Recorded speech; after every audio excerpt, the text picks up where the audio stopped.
Hoje a gente vai conversar sobre os erros mais comuns que eu vejo o pessoal cometendo nas thumbnails dos vídeos aqui do YouTube. Nem todo criador de conteúdo já trabalhou como designer, já fez criação de arte e tá tudo bem. Por isso que é bom você ficar de olho para ver se por acaso você não está cometendo algum desses erros que eu vou listar aqui nesse vídeo. A criação de conteúdo é um processo e a gente vai aprendendo no meio do caminho muitas coisas, inclusive a criação de artes, que podem servir para as thumbnails, mas também para o banner do canal, posts e até para outras mídias sociais. Então é algo que a gente pode desenvolver, mas é legal quando eu compilo aqui os erros, por exemplo, que eu vejo nas análises de canal que eu faço aqui no YouTube mesmo. Então eu vou mostrar para você essa lista e fica de olho se você estiver cometendo, para você conseguir mudar e conseguir mais cliques com as suas thumbnails, evitando o que eu vou mostrar aqui.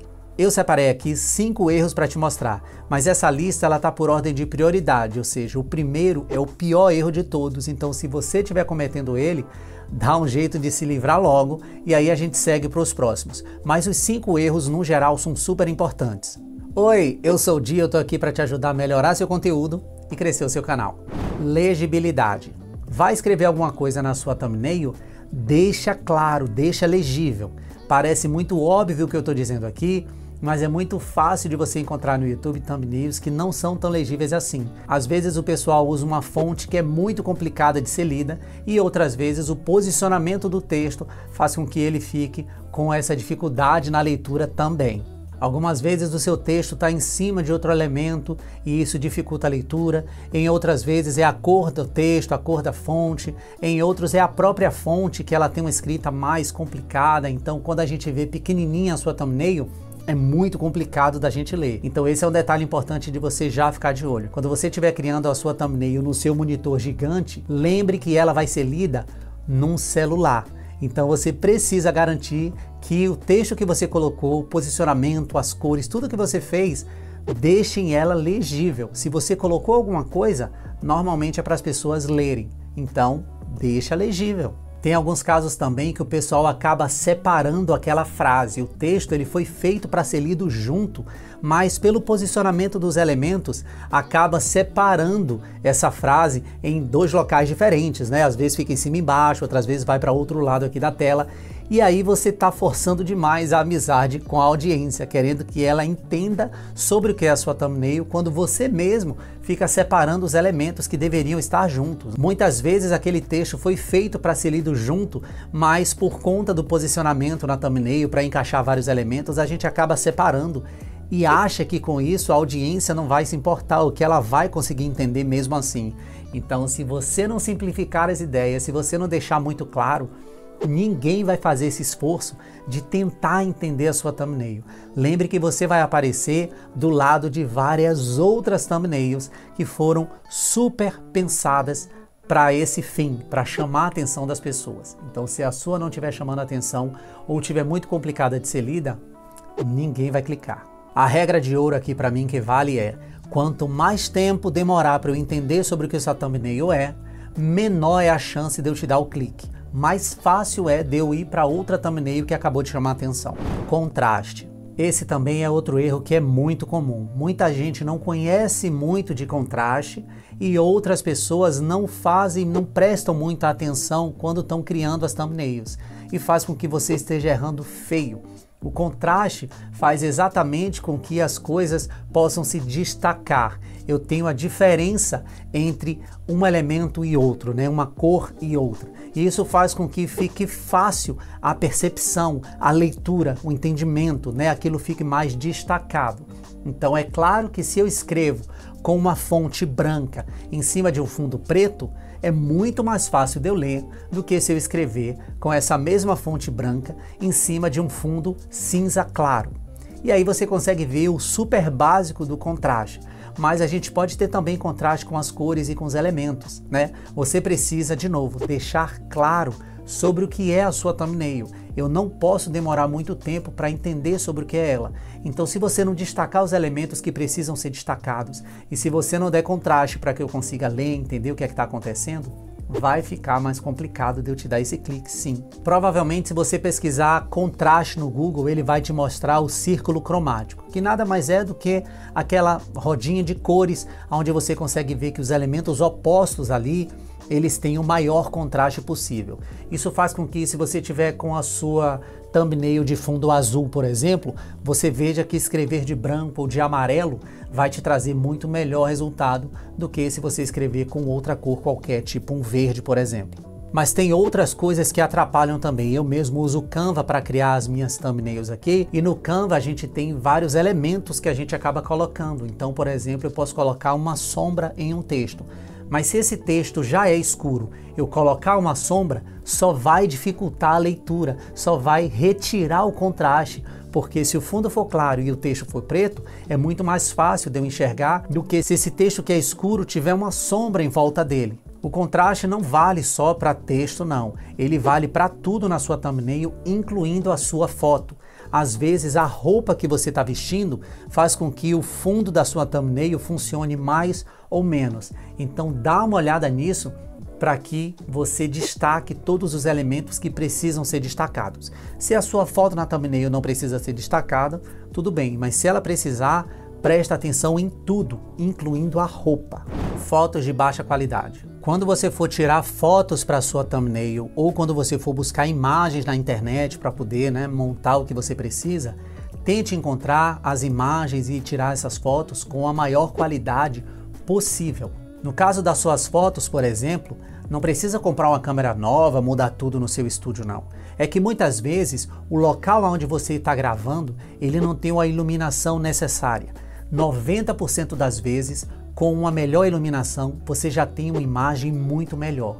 Então, na hora que você for tirar fotos para a sua thumbnail, se por acaso o lugar onde você grava é mais escuro, é um lugar, mais estilizado, por exemplo, vai para perto de uma janela, vai para um lugar onde você tenha mais luz, e aí você tira várias fotos com várias poses, se duvidar com várias roupas, e aí você vai ter várias opções de fotos para as suas thumbnails. A questão é que na hora que você for tirar a foto, você esteja bem iluminado, você consiga ter luz em todo o seu corpo para que você use uma ferramenta de IA para poder retirar o fundo das suas fotos, por exemplo. Eu já falei aqui que eu uso o Canva para fazer as minhas artes e lá tem uma ferramenta que remove o fundo para mim. Então, quanto melhor iluminado eu tiver, mais perfeita é essa remoção do fundo e eu não tenho que fazer ajuste nenhum. Além disso, quando você pegar uma imagem da internet ou tirar suas fotos, lembra de fazer ajustes. Às vezes pequenos ajustes fazem toda a diferença. Brilho, contraste, saturação, nitidez, tudo isso você consegue ajustar no seu programa que você usa para fazer as capas do seu canal e você consegue um resultado muito melhor do que você pegar aquela imagem pura, simples que você capturou, não importa por onde você tenha capturado, e você coloque ali. Então, várias vezes, fazer esse tratamento vai adequar a sua foto à iluminação geral da sua thumbnail. Representar o vídeo. Muitas vezes no YouTube a gente vê aquelas thumbnails lindas, maravilhosas, muito bem feitas e que ganham muitos cliques. Mas será que se você pegar uma thumbnail dessa e colocar no seu vídeo, ele também vai ter exatamente o mesmo sucesso? A ideia de uma boa thumbnail é que ela consiga os cliques sim no YouTube, mas de pessoas que querem assistir o seu vídeo. Tanto é que o YouTube, quando ele implementou o teste AB, se não está disponível no seu canal, vai chegar em algum momento esse ano. Quando ele implementou esse teste AB, o que eles usam para poder dizer que uma thumbnail é vencedora, que ela é melhor do que outra, é exatamente o tempo assistido, os minutos que a pessoa passou assistindo ali o seu vídeo.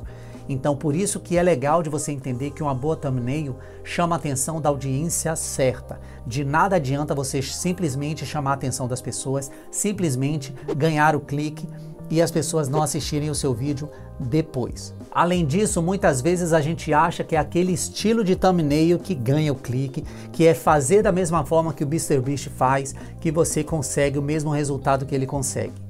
Não é assim, tem vários fatores que influenciam o resultado do seu vídeo e o tema é um deles. Então, quando você vê ali uma capa do MrBeast que fez 2 milhões de visualizações, às vezes 200 milhões de visualizações, entenda que o tema do vídeo é tão ou mais importante do que a thumbnail em si. É claro que ele faz thumbnails maravilhosas. Inclusive no processo dele, ele cria mais de 20 thumbnails para cada vídeo e escolhe a que ficou melhor. Então assim, Ele trabalha muito bem as thumbnails dele? Trabalha. Mas não é a thumbnail pura que consegue os cliques, entendeu? Tem toda a experiência de assistir um vídeo dele, com todas aquelas câmeras, aquela edição maravilhosa. Então assim, é muita coisa envolvida. Não pense que é só uma thumbnail bonita que resolve. Por isso que representar bem o seu vídeo na thumbnail, às vezes é muito mais importante do que ter uma thumbnail simplesmente bonita. A ideia é que a pessoa entenda sobre o que é o seu vídeo e tenha vontade de clicar para assistir o seu vídeo. Então essas duas coisas são importantes. Que ela tenha vontade de clicar, sim, mas que ela tenha vontade de assistir o vídeo. Ponto de foco. A coisa mais difícil da gente conseguir aqui dentro do YouTube, e eu acho que você vai concordar comigo, é a atenção das pessoas, é conseguir se destacar. Por isso que uma thumbnail, quanto mais difícil de ler for, e aqui quando eu falo difícil de ler, não é só o texto não. Quanto mais difícil for de você entender o que aquela thumbnail representa, pior para você. Mais difícil vai ser você convencer a pessoa de te dar esse clique, de assistir o seu vídeo. Por isso que você ter um ponto central, um ponto de foco na sua thumbnail vai facilitar. Então cuidado quando você estiver colocando muitos elementos para deixar a sua thumbnail legal. Muitas vezes você só está dificultando de eu saber sobre o que é o seu vídeo, de eu ter vontade de clicar para assistir. Então eu começo a minha thumbnail pensando em representar bem o meu vídeo com esse ponto central. Qual é o elemento que vai chamar a atenção ou qual é o grupo de elementos que eu vou destacar, e todos os outros são complementos, coisas para deixar o design melhor, para deixar ela mais estilizada, mas sem atrapalhar o ponto central. Qual é o elemento importante que eu estou chamando a atenção ali na minha thumbnail? Pode reparar que quando você vê thumbnails que são muito bem feitas no YouTube, né? Que você sabe que um designer está ali por trás daquilo. Quando elas têm muitos elementos, tem sempre alguma coisa que se destaca muito mais do que os outros. Todos os outros elementos compõem a cena, mas eles não são tão importantes. Então você tem que entender isso. Se você não destacar aquilo que é primordial, que é de maior importância, vai ficar complicado, tudo vai brigar pela atenção da pessoa e ela vai precisar de muito mais tempo para decifrar o que é que aquilo representa. Pode reparar que alguns criadores eles vão usar alguns elementos para destacar alguma coisa ou outra. Então eles vão colocar algum tipo de sombra para escurecer uma determinada área da thumbnail. Eles vão colocar ao contrário, uma iluminação, uma luz para poder iluminar o resto da thumbnail e deixar aquilo melhor. Então dependendo do elemento que você tem em mãos, você vai ter um resultado diferente para destacar aquilo que precisa ser destacado. A prática leva à perfeição. A cada nova thumbnail que você for fazendo, o ideal é que você aprenda mais, que você deixe ela melhor. Então cada um desses erros que eu listei aqui não são os únicos, tem uma lista infinita de coisas que você pode pensar na sua thumbnail, mas a ideia é que você, ao praticar, vá aprendendo e fazendo melhor. Se você quiser, faz um teste. Olha aqui no meu próprio canal, os primeiros vídeos, como eram as thumbnails e as thumbnails hoje. E eu uso o Canva da primeira até a thumbnail desse vídeo que você está vendo. Então é a mesma plataforma, é o mesmo software que eu uso. A única coisa que melhorou foi a minha habilidade em trabalhar melhor, em pensar melhor a thumbnail. Não é só que eu sei usar melhor as ferramentas do Canva, não. É que eu aprendi a pensar melhor as minhas thumbnails. E se por acaso você quiser saber mais sobre esse assunto, né, de analisar thumbnails, por que funcionam melhor, por que funcionam pior, eu vou deixar aqui o link de uma aula gratuita que eu faço exatamente isso. Eu mostro o meu processo de análise de thumbnails que eu faço nas lives quando eu analiso aqui os canais do pessoal. Então, fica à vontade, tem link na descrição e a gente se vê no próximo vídeo aqui do canal. Tchau, tchau.